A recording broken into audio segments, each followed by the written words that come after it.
You're listening to FFOP Radio. Reach the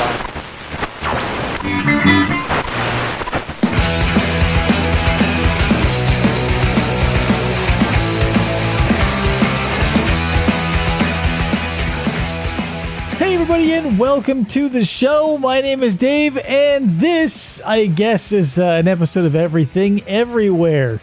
On this episode, we are talking to, let's not mince words, super cool, very impressive resume. He is a member of Sloth Fist. He is now, what we're going to be talking about, a member of Mirror Behind Me.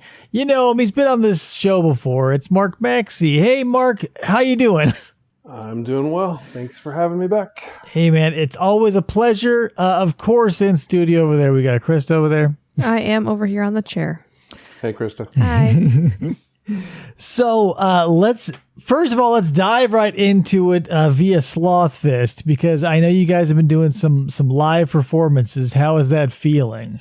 We have. It's definitely weird being, post-pandemic. It's still not normal yet, but it's, the shows have been fun. We did a show at Killer's Tacos. It was probably the most rambunctious crowd participation show we've had yet. So that was a blast. Did a show at Three Links. That was good. Got a couple more coming up. So what is it when you're going back out there? It would feel weird. What do you think it is? Is there still like a little bit of trepidation out there? Is it still like light crowds because everybody's still a little spooked? Yeah, I mean, it's a little sparse, and it's just, nobody really wants people up in their face, which is, Right. kind of a normal, a good punk rock show to me is, 50 people in the space meant for 10. Yeah. Just, all crowded in and on top of each other and full on crowd participation, but, can't really do that right now. Right. Yeah. So it does feel like a half-hearted experience. Yeah. I'm going to punk rock bowling in Las Vegas in a couple weeks, and I'm not nearly looking as forward to it as I was 3 months ago when we bought when we made all the arrangements and bought our plane tickets and booked the hotels and all that. When it looked like everything was going to be normal again. Mm-hmm. Yeah, well, things can turn on a dime, but the getting back into it and all the live stuff must be sort of reinvigorating, right? It is. I mean, our first show back, it was just kind of like, I can't think of what the word was, but it was definitely a nice change to get back to somewhat normal and, just cathartic. That was the word I was looking for. Cathartic was just to get up on stage and scream and yell and pound on my bass and make lots of loud noise. Yeah, and so, being so close to the action, what's it like when Eric is donning those shorts? Oh, God. Yeah, if you can talk him out of those things, I would love it. We don't get me wrong. I've broached the topic with him, and he seems married to the idea. So I don't know if I can get him out of him. He is. I don't see the attraction, but it's okay. Yeah, to each his own. It's his thing. So as far as Sloth Fist is concerned, anything new rumbling, anything on the back burner coming forward? Well, we are down a member. Alex moved back to Virginia, so we're currently looking for a replacement guitar player, but in the meantime, Eric has moved back to guitar, so we're back to being a 4-piece again. Yeah. So that, it sounds great. Our live performance is different when he's got a guitar in his hand versus when he doesn't. Yeah, so I can imagine. It's a little different, but we're holding out, waiting for the right person. We haven't found them yet. We've got about 10 new songs. Nice. Pretty much ready to go. I think at the moment we're looking for a studio to go in and record album number 2 or EP number 2 or however you want to call it. Not sure. We may just put out like maybe 4 to 6 songs right now, and then just kind of see where that goes. Okay. Not sure if we'll do vinyl just yet or just release them digitally for now. Okay. I'm really hoping for physical goodies because I'm addicted to them. I do too. I would much prefer that. It's just they're very expensive. Right, I Yeah. understand. And not that easy to sell if you're not out playing all the time. Yeah, that's the thing too, man. You see, like, part of those big crowds is like they all want a piece of the action. Like if I would go into a show, you want to come away with a T-shirt or an album or something. Mm-hmm. So yeah, I can. It must be difficult, like with all the stuff being digital and locked down, to be like, look, we have vinyl. How do you tell people that? Because you're basically word of mouth in punk rock. Yeah, I mean, it's all available in our online store, but not a lot of, doesn't get a lot of traffic. We do pretty well with the merch at the shows, but mostly T-shirts. Mhm. Not a lot of vinyl aficionados. I mean, there are a lot, but it's not the easiest thing to sell. Yeah, I feel like there were a ton of people buying vinyls at the Revelation Records thing that we were all at. Like, Well, that is because you were at Revelation Records. yeah, that Yeah. you're it's there. It's a record label. Yeah. That makes sense. That's those are hardcore vinyl people. Yeah, it was definitely an experience. yeah. That was a good day. That was a fun day to see a lot of old friends Mm-hmm. that I hadn't seen in 10 plus years. Yeah, what a crazy place. Like this was my first endeavor to go to anything sort of punk rock and like out of my comfort zone and state, and really awesome. I couldn't believe how, obviously it was kind of light because of the current situation, but barring that, like, it was just like everyone was super cool and friendly. It was an amazing experience. All the aesthetic of the vinyl and the shirts and everything, super awesome. Yeah, I mean, Revelation is a classic label, been around for 30 plus years, so they know what they're doing, and a lot of good people involved with it. A lot of good people there. Definitely, it was kind of like a post high school reunion for me. Saw a lot of guys that I've been friends with for 20, 30 plus years that day. So that was a fun day for sure. Yeah, I couldn't believe it. We got to meet basically all of my musical touchstones, because it was, you were there and Popeye was there and Jeff was there. The other Jeff The other Jeff was there. Who's the other Jeff? from From your favorite train wreck. Oh, I thought that was Jeff. I thought that was the Jeff you meant. No, yeah. Jeff Cottle. there were The first one was two Jeff Jeffs. Caddell. Yeah. Yeah. Okay. Yeah, and Game Face. Yeah. Super Yes. fun. That was, the picture I posted of Jeff and I was supposed to be a foreshadowing of a show to come with Game Face and Sloth Fist, which was booked and now is not booked, thanks to our friend the COVID. Yeah. Well, so let's talk about Mirror Behind Me now, because this is interesting. When this sort of popped into my my sphere of I don't even know how to describe it. Like when I think you invited me to this group and I was like, oh, this is interesting. What's up with this? And then I found the Come Around music video. I was like, okay, we've got to talk about this. Okay. So Let's talk. What do you want to know? So tell me, what is the root of Mirror Behind Me? So Mirror Behind Me actually predates Sloth Fist for me. 2016, I had put together a band that was very part-time, but we practiced now and then, once every few weeks or a couple of months. Sure. Wrote a few songs, but we're mostly just playing older songs from my back catalog. Okay. And we recorded a 4-song demo in 2016. So that's up on Bandcamp. At the time, I wasn't quite entrenched into the Dallas punk rock scene. I was going to shows all the time, but I didn't know a lot of people, the movers and the shakers, so to say. Sure. So, I tried to get us some shows and it just never happened. And then the project just kind of dissipated, fell apart. A couple of years later, I joined Sloth Fist, met a bunch of people, met some people that do shows and whatnot, and met a lot of musicians in Dallas at that point. So I kind of was toying around with the idea of starting up Mirror Behind Me again, just because I kind of missed playing guitar and singing. Yeah. Because in Sloth Fist, I'm just playing bass and doing backing vocals. So just on a whim, there's a band called the Appleseed Cast playing a club in Denton, Texas. And they announced the show, and they didn't announce any openers. So just kind of on a whim, I emailed the booking number on the club's website and asked if they were looking for an opener still, a local opener. And I told them I was in Sloth Fist because they probably maybe know who we are. Yeah. But I said, I think this other band that I have would be a better fit for this show because it's just musically it's a better fit with this Appleseed Cast band. Mm-hmm. And a few days later, he went back and said, hey, he submitted it to the band's management. They checked it out. They liked us and they want us to play. Cool. So I quickly had to scramble and find musicians to play with me.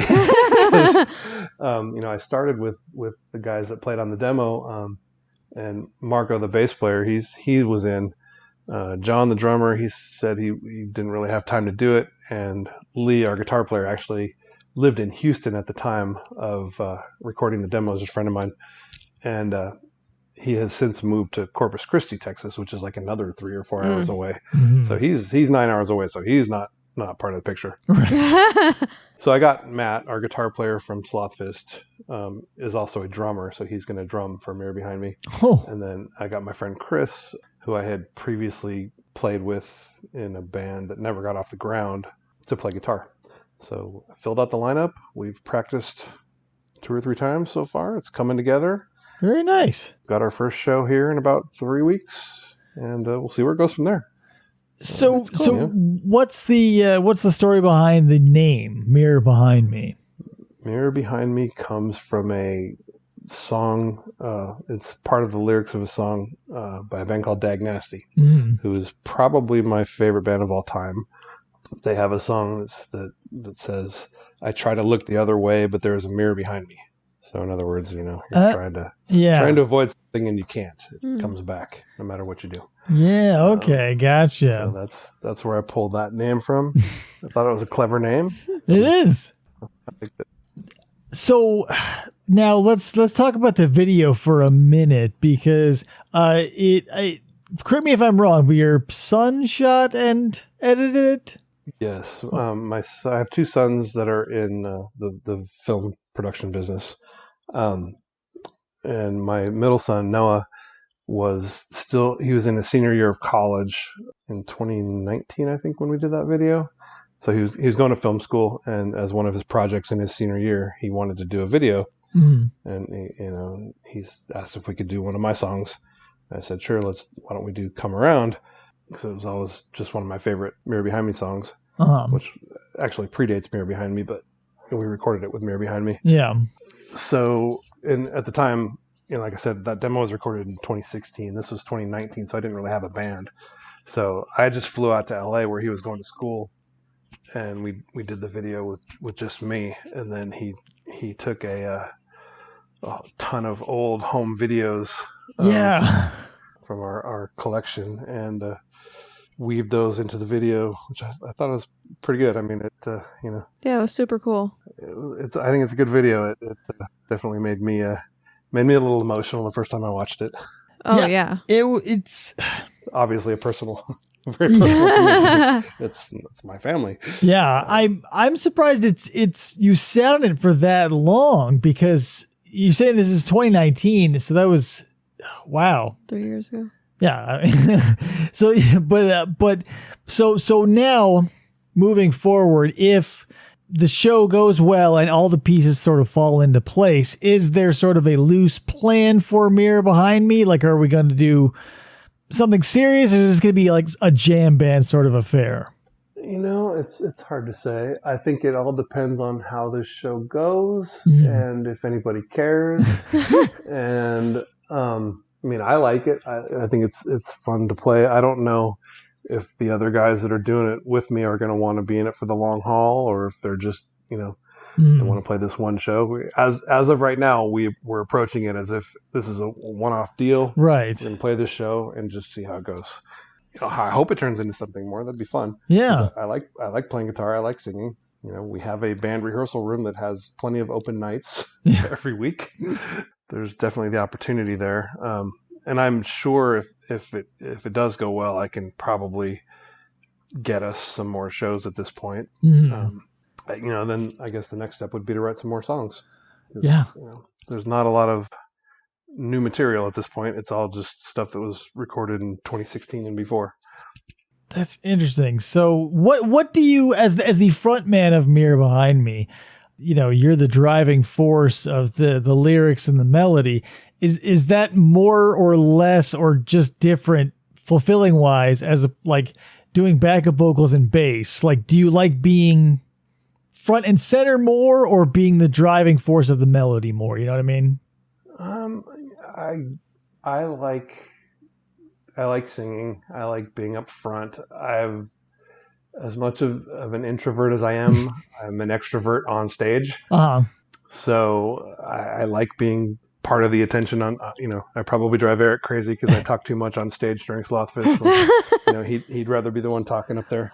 But, I definitely like being a front man of a band. I'm not a very prolific songwriter. So that's something I can definitely work on or use or get some help with.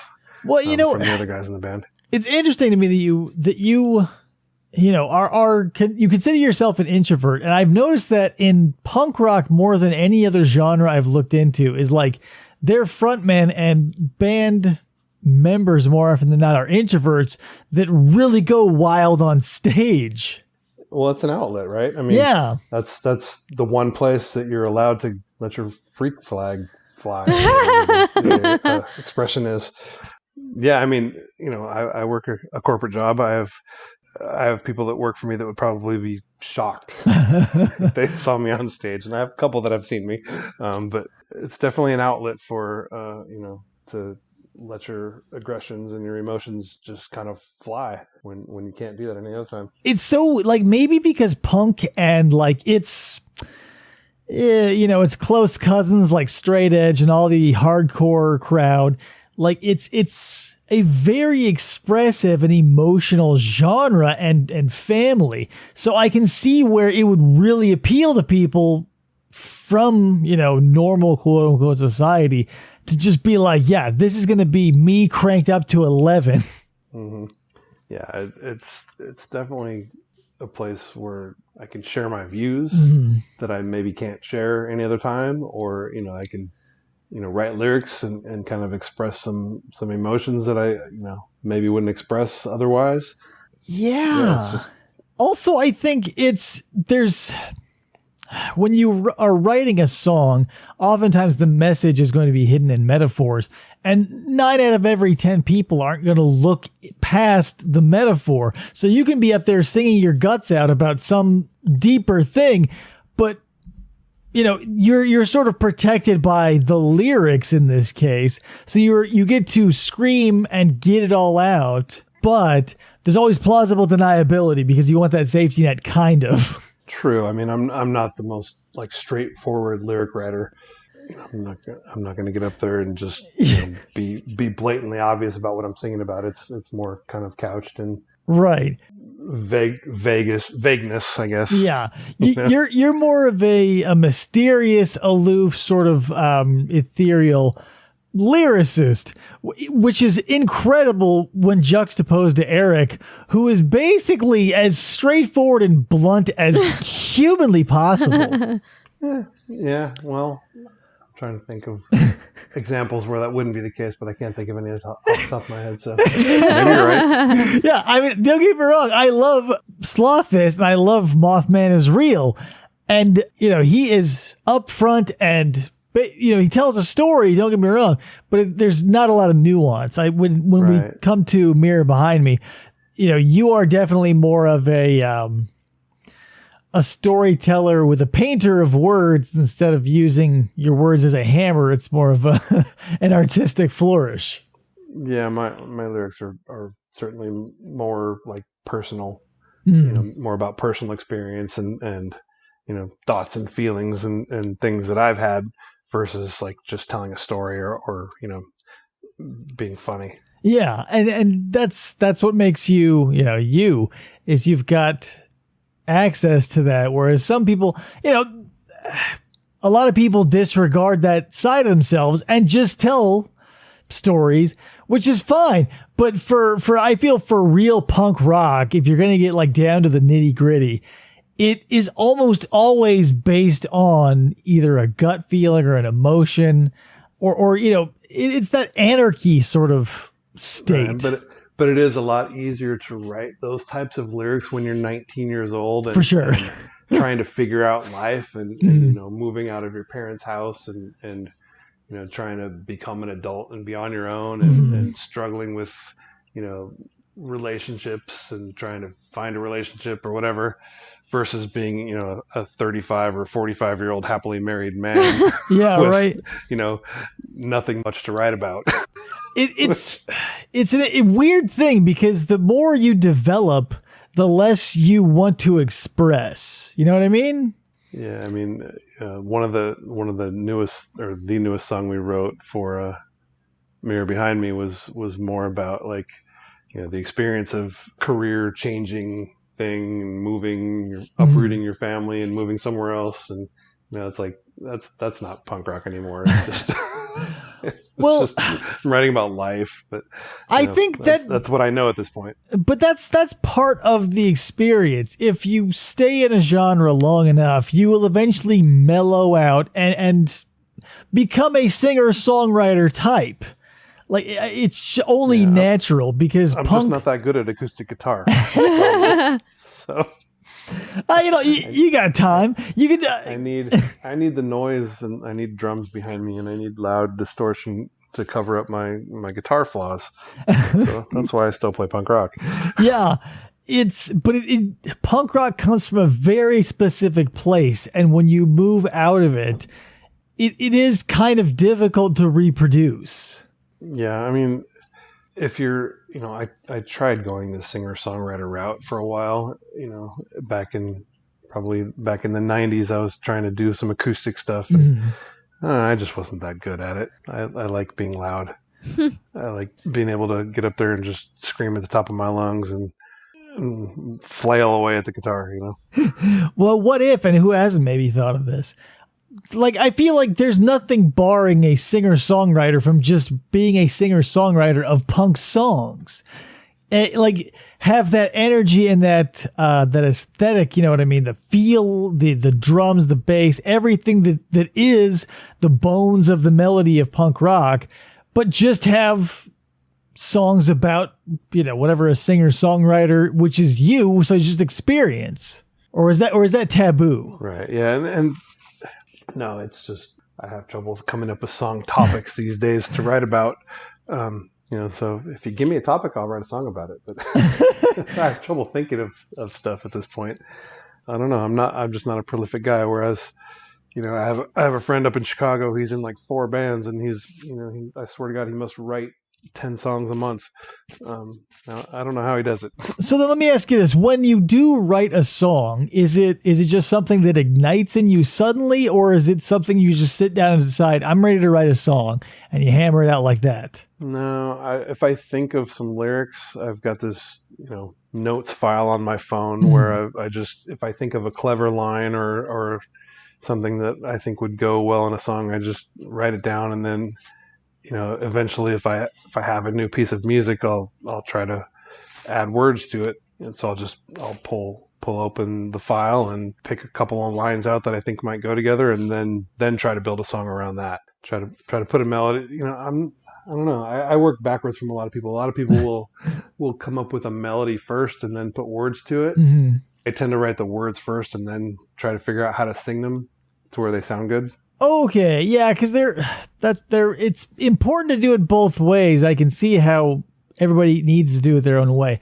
But I would definitely, if you're a wordsmith, you would need to start there first, because that's going to be the most complicated thing to get a smooth, flowing narrative into a song, because a melody can be crafted around a rhythm of lyrics. I feel personally easier than vice versa. Yeah, that's the way I work the best is I just like to string together a verse or a chorus and then figure out how to sing it, versus, like I said, a lot of people will just make up words and make up a melody. They'll sing nonsense words and make up the melody first and then build words around that. Yeah. I don't know. My brain just doesn't work that way. Right. So you don't, is there any song that you sat down and got inspiration from start to finish? Like it wasn't based on a collection of notes, like for Mirror Behind Me, for instance, is there a track for that band that you just sat down or maybe just popped into your head from start to finish? It wasn't a piecemeal thing. Yeah, so the song Codename Muffle, which has absolutely nothing to do with the lyrics, just because it starts out with like a guitar muffle thing, so we used to just call it Muffle, and then we added Codename for some reason. But anyway, that's the song I was talking about, where like I was in a band with Matt, our now drummer in Mirror Behind Me, probably in 2014 or 2015. We were trying to put together a band, and I was struggling to come up with song lyric topics, and I was just saying to him something about it. It took me 6 years to find you guys after moving to Texas. Finally find someone I could play music with and play the music that I like with. I was like, we'll write a song about that. so I came up with the hook of it took 60 miles in 6 years to get me here, and then I just sat down and I wrote a whole song around that chorus. Interesting. Yeah. Everybody's writing process is fascinating to me because I always expect one thing, but everybody always tells me something completely different that works, obviously, because everybody is doing it. But I never would have thought of doing it that way. I would have always, personally, like when I was in bands, it was always a matter of, I don't even know. It's this hard to define quality that I'm losing the thread of. Well, obviously my way is not great because I only write one song every 3 or 4 years at this point. But if you can take requests like that, you say, give me a topic and I can write a song about it. That's something. So all you have to do is just get a dartboard, put some Post-it notes. Yeah, put some Post-it notes with some hot button issues or some punk rock issues, and just, see what lands. Yeah, and I definitely have to force myself to do it. I'm not the one sitting down with a guitar every day writing songs. It just, when it happens, it happens. Yeah. I have to be struck by inspiration. Yeah, that's part of it too, because it's almost impossible to sit down and be like, yeah, now it's time to be creative, because how do you I'm going to sit down and write a song. That's hard. You can't force yourself to express something that you're not necessarily feeling at the moment because it's on the schedule, Right, which is why the Mirror Behind Me set is 11 songs long, and most of them are songs that were written prior to Mirror Behind Me. Oh, almost all of them. I really am just using this as like kind of a vehicle to just get out and play, and I'm just pulling songs.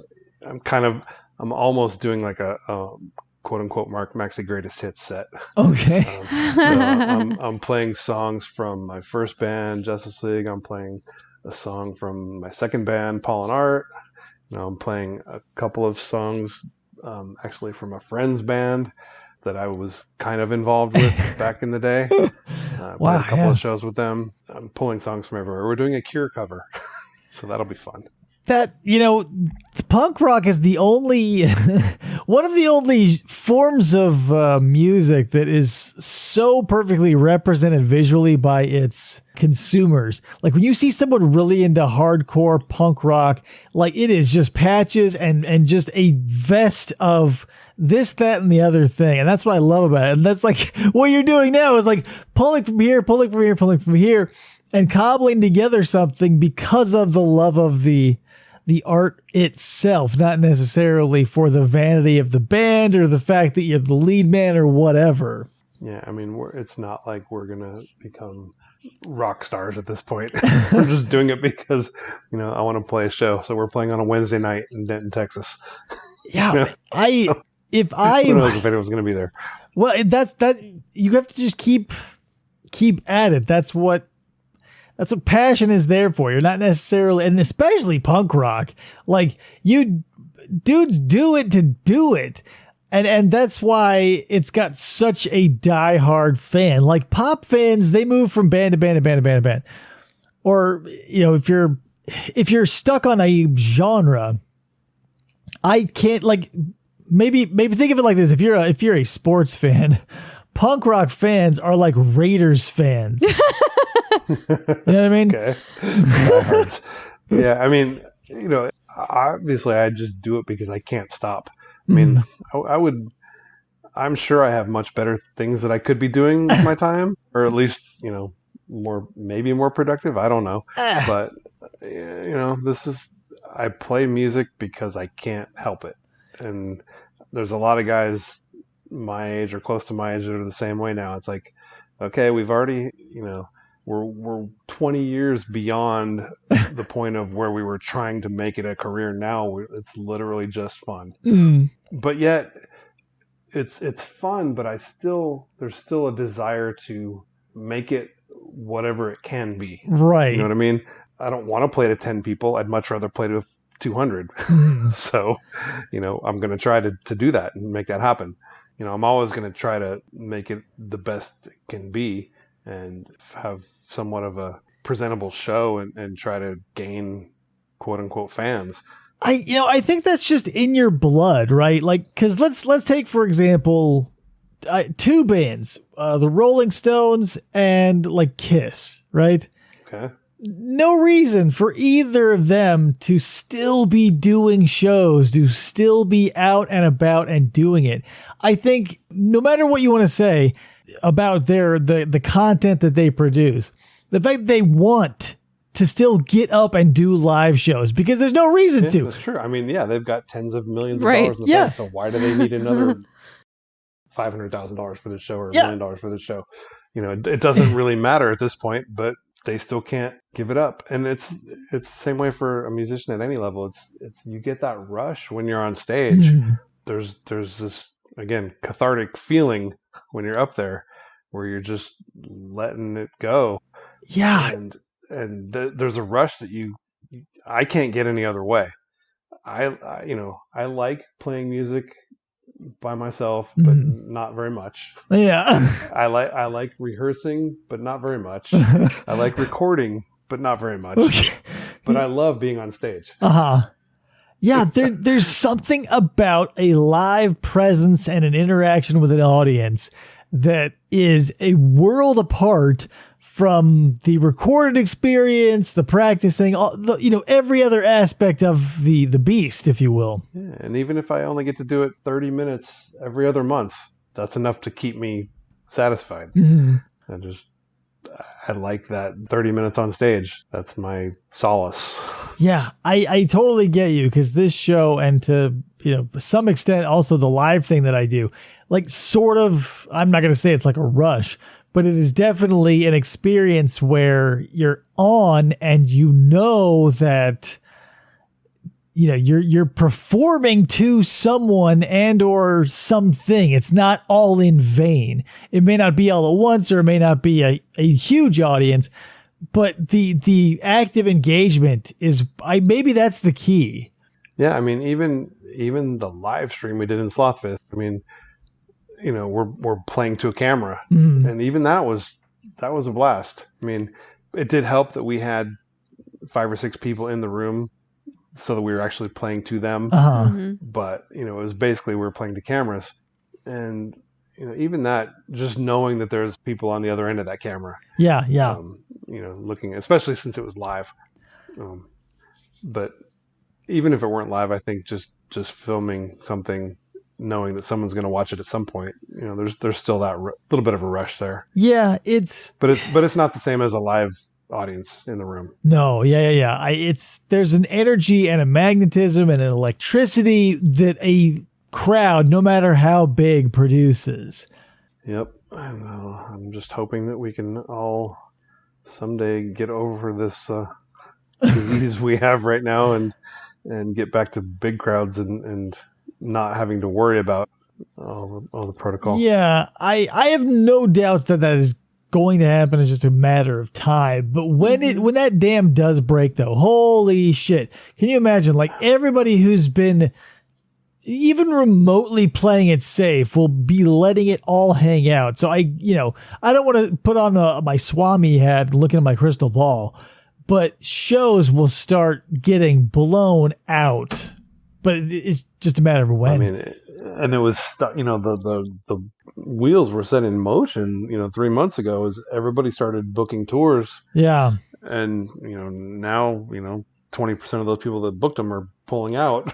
So it's wreaking havoc on the industry for sure. If we can stand tall, reasonably certain we don't have another gut punch waiting in our immediate future, then that's when the dam will break. And I'm and you just have to sort of stick with it. Maybe because doing a live thing with a band, I mean, not live as in like a live show, but like doing that live stream like you guys did, like that's still a huge production. Like even if it's just someone working a single board and all the cameras are static, you still got to haul all your gear. Like it's still an incredible task. So yeah, and it's never the same watching it on your computer or your television versus being there too. So yeah, I much prefer going out and seeing bands in person than any other form of musical enjoyment. My wife and I, that's what we do for fun. That's what we've always done for fun is we're not big moviegoers, we're not big, foodies or whatever. We go see live music. And, for the last year and a half, we've been deprived of that. So it's been hard. Mm-hmm. I'll be honest. You and I are very similar in regards to, like, there will always be these two species of people. There are going to be the people who need that in-person visceral experience of a concert or something of the like, a live performance.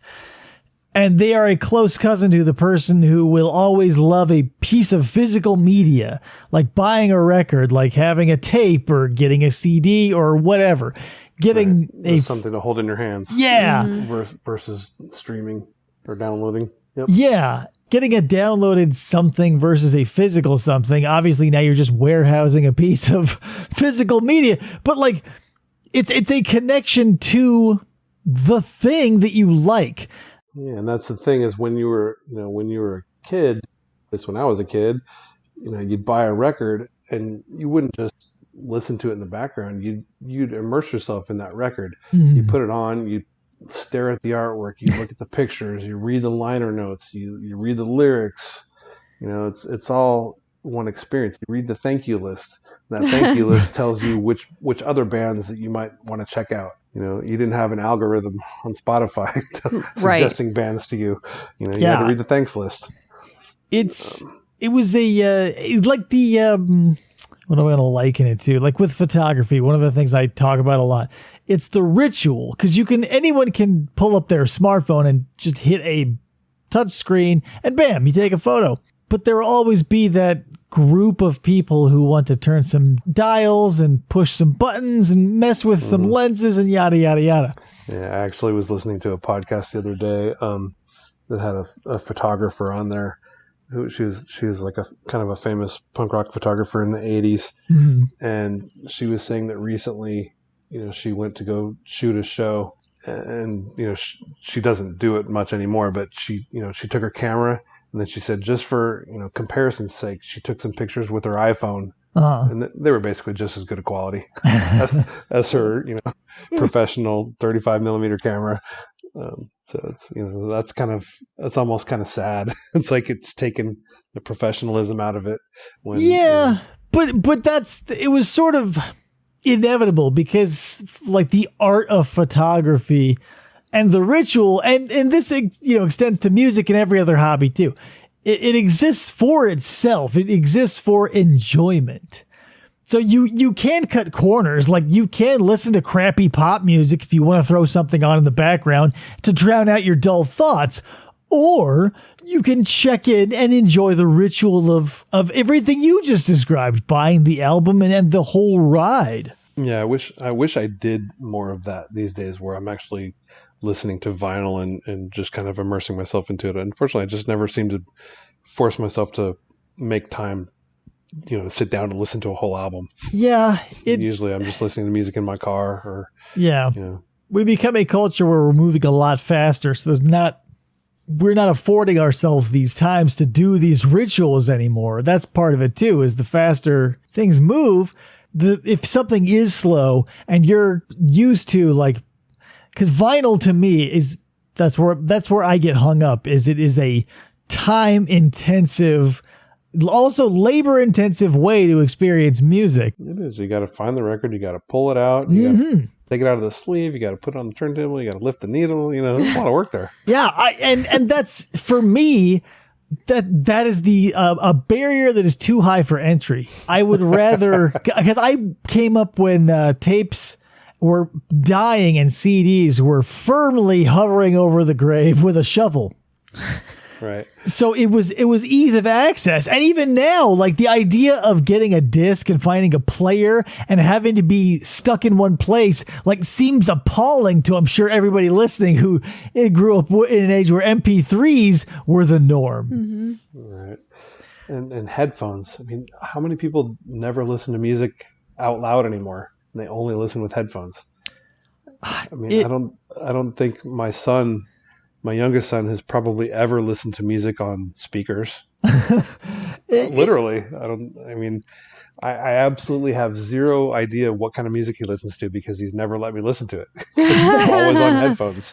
Yeah, that's so weird. Because I grew up in a time too where I had I had to listen on a boombox. And if my parents didn't like it, they would do, crack open the door and be like, "Shut up, slam." So you had to convince your parents to put on your radio station in the car. Oh yeah. Oh boy. Oh yeah, that never happened for me. And now Country station, it always was.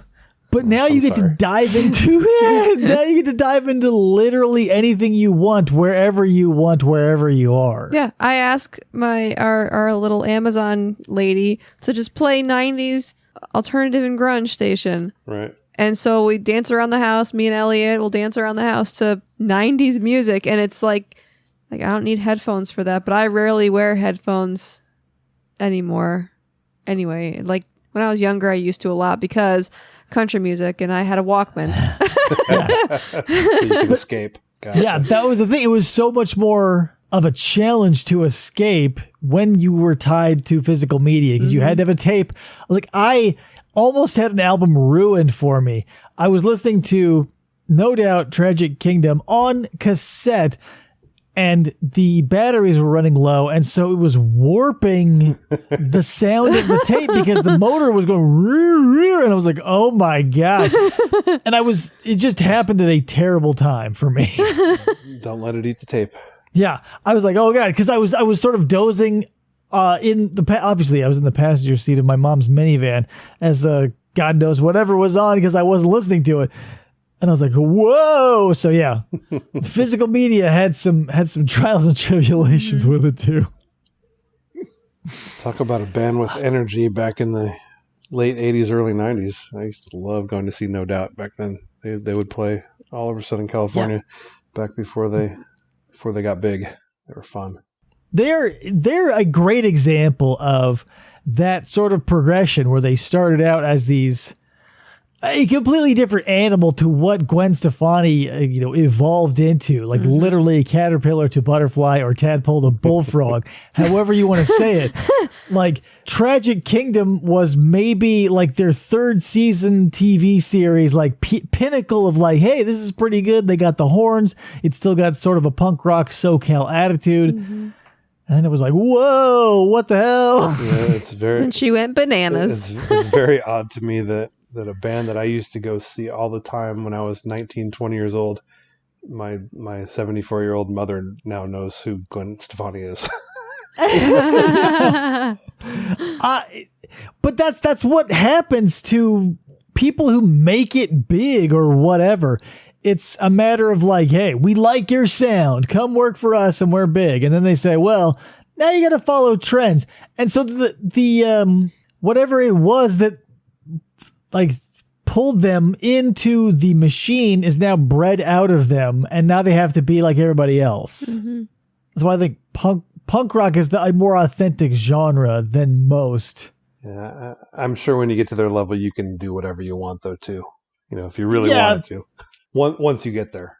That's true. So maybe it's just like when you get to a certain level of fame or money or whatever, you just go batshit bananas and you just say, hey, let's do whatever we want. Like, given like no limits, because like, let's say you're No Doubt in the late 80s, early 90s, and you've got, horns and very little access to anything beyond your particular skills and property. And then you just blow up and they say, well, now anything's on the table. Yeah, a lot of people do go bananas when the door to infinity is open and techno beat comes in, or country, or any number of genres start mixing, because it's like you take because art, for whatever reason, thrives in specific conditions. The more constraints it has, the better the art. Yeah. Well, and that's punk rock in a nutshell. Well, No Doubt fun fact. My wife and I used to live in an apartment in Fullerton when we were in college, and the guitar player lived in the same apartment complex, so we used to walk behind him to school a lot. It's so crazy how everybody in music is just like, oh, I know this person and that person. Literally everybody. It's an enormous web. Yeah, I never really knew them, but I went to college with two of them, and then still it's close enough. And then even weirder was a few years later when they were starting to get a little bigger. They lived in a house in Anaheim, and my cousin lived across the street from them. So he'd go over there, we'd go to his house, and he'd say, "Oh, that's a No Doubt house right there." That is so a bunch of them lived in that house. So interesting. It is, yeah. But that's the thing. You live in a hotbed of, because SoCal had a huge boom of stuff, man, in the early to mid 90s. Yeah, I mean, I think there's just always a lot of musicians in the greater Los Angeles area. People tend to gravitate there. Yeah, but I mean, like, as far as like pop culture wise, because it's always like punk rock and all the genres that are out there always have their core base. It's just how the middle of the road public at large is swayed every now and again. So like that's what I'm sort of basing this on, is we have these waves of things. Like 70s is the horrible disco era, and 80s is that weird synth and guitar sort of thing, and hair metal and everything. Yeah. I once saw a punk rock band in West Virginia that did not have guitar and bass. They both played guitars. How was it? It was interesting. I couldn't tell you what they sounded like at this point, but I remember thinking, wow, this doesn't sound as weird as I thought it would. Yeah, if you're good at anything, it'll blow you away. It's just everybody wants to get a joke instrument for the joke. I played a guitar for a little bit in the marching band. Do you have pictures? No, probably not. Did you have one of those like ZZ Top style vests with the socket in the middle so you could spin it? No, it was on like a stupid harness that was very uncomfortable. I would have gone with the ZZ Top thing. That's much sicker. I don't think the budget called for something like that in high school. Yeah, we all got to make sacrifices. Well, Mark, so this has been super awesome. I'm glad we got to touch base and see what's going on. And I'm going to keep my fingers crossed for Mirror Behind Me, but I'm really looking forward to some new Sloth Fist. Yeah, I mean, hopefully both those things will happen. We will record some new Sloth Fist very soon. Just not sure exactly when or where, but sometime in the next couple of months, I'm sure it will happen. Well, so here, let's start doing this then. Give me some places where people can go buy the merch. I am in love with your shirts. Number one, the why am I blanking on it? The pink one where it's all you guys, where yes. I am in love with that one. That's a Brian Walsby drawing. He's a very famous punk rock artist. If you're not familiar, just Google Brian Walsby, Walsby. It's a beautiful design. It's fun. I've been waiting 35 years to be drawn by Brian Walsby, so I was very happy when it happened. Even better, like this is a monumental T-shirt. Yes. Unfortunately, the T-shirt is the 5-piece version, and now Alex is gone, so we're not going to make any more of those. So they're a limited edition. So get them while you can. Oh shit! I'm glad I got mine. So where can we get them? It's very easy. Slothfist.com. Bingo. Nice. That's about as easy as you can get. So all the merch you can get through there, like you got patches and the stickers and everything. I bought everything already. You did. But so also you can go to like Mind Power Records. I assume is still pushing. We got merch there. Yeah, I mean it's same site. It all directs one Oh, way or the okay. other. Sloth Fist will redirect to a page on Mind Power, but you can. It's our site. Okay, cool. Yeah, as long as everything is accessible, that's all we need to know. I recommend it highly. Like, if not for nothing else, buy the Sloth Fist Mothman is Real album and hang it on your wall like I did. Buy the record. That's my that's my one request. Buy the record. Buy Yeah, the vinyl. even if you're not into vinyl, I'm not into vinyl. I still bought the album and I got the album and I would hang it on my wall because it is a beautiful piece of art. Mm-hmm. It's a fun cover. And then if you want to listen to Mirror Behind Me, you can find us on Bandcamp. Okay. That's the only place to find that right now, other than the YouTube video. But that's only one song. Yeah, so that was going to be my next question. Do we have any more videos or anything like from back then in the pipe? But that was it. Yeah, nothing currently in the works. But if this goes well, maybe we'll write some new songs and keep going. Yeah, man, my fingers are crossed for that because it is a very interesting proposition to get more of a you as the front man because all I have personal experience with is this side of you where you're obviously more reserved than in a than a punk rock situation. It's fun. I've done it before.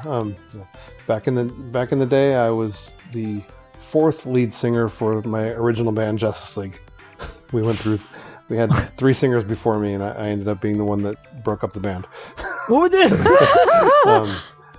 But yeah, so I was doing it back then, and then after Justice League, I had a band called Pollenart, Pollenart. Yeah. So if you can find that record, it's out there. So this is not my first foray into singing and playing guitar. Oh no, and that's what's so great about it. Since it's this wonderful tapestry of all these former bands and all these songs from all these all these different areas of expertise coming together. It's super fun. I gotta tell you, like all of this stuff that I've sort of fallen into now at this stage of my life regarding punk rock and everything, and like the the underground scene. It's all super cool. Mm-hmm. I like it. So I appreciate you. I appreciate you coming on the show, man. I appreciate you having me. It's been fun. So, guys, for everybody listening, thank you for listening. This has been another episode of Everything Everywhere. So tune in whenever the next one is, and also pick up some Sloth Fist merchandise. It's coming from me. We'll see you next time.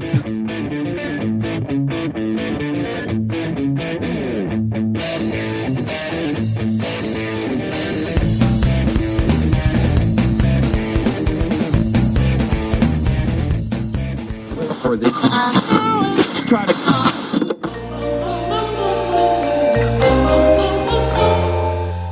Fistful of Podcasts Radio.